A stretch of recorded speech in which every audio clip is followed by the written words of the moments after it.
mo naman yung muna. Ano nangyari sa'yo? Ano nangyari sa'yo? Baka hindi ito makaihi.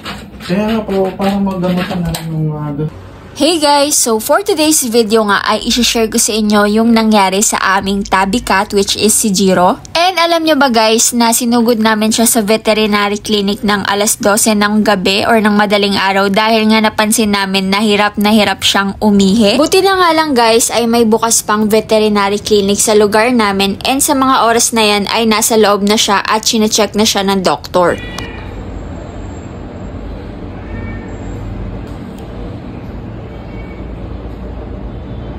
Grabe, rinig na rinig ko talaga yung pag-iyak ng aming tabby cat, and awang-awa talaga ako sa kanya that time. So sa mga oras nga na to ay inaantay namin si Doc at saka yung pusa namin. At ayan, winili muna namin yung sarili namin na makipaglaro sa mga pusa na nandyan. So, first time nga rin pala namin maka-experience ng ganitong senaryo na nagkaroon ng matinding sakit yung aming pusa. Halos ilang araw na rin namin napapansin si Jiro na hindi siya makaihi ng maayos, kaya naman sinugod na namin siya ngayong gabi. And isa nga sa mga napansin namin is kinukuskus niya yung kanyang genital sa dingding and namumula na, kaya nag-worry na kami at dinala na namin sa vet. So, pasintabi po sa mga kumakain, ito po yung nakuhang ihi sa pusa namin.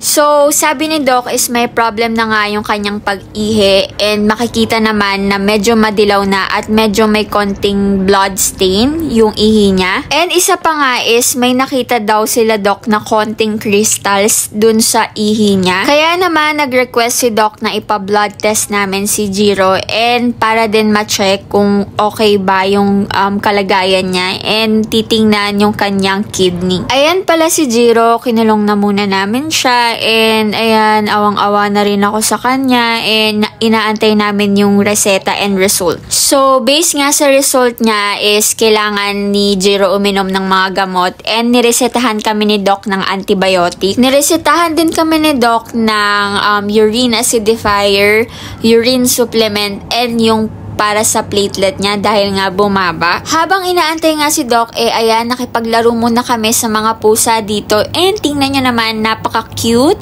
at ang gaganda. Ito naman si Jiro, medyo naninibago siya sa mga pusa and sa veterinary clinic kasi nga first time niya. Medyo nag-aalala pa rin kami, pero kahit papano nawala dahil nga ang cute na mga pusa dito. Ito na pala guys yung lahat ng kanyang gamot, and umabot din kami ng almost 8,000.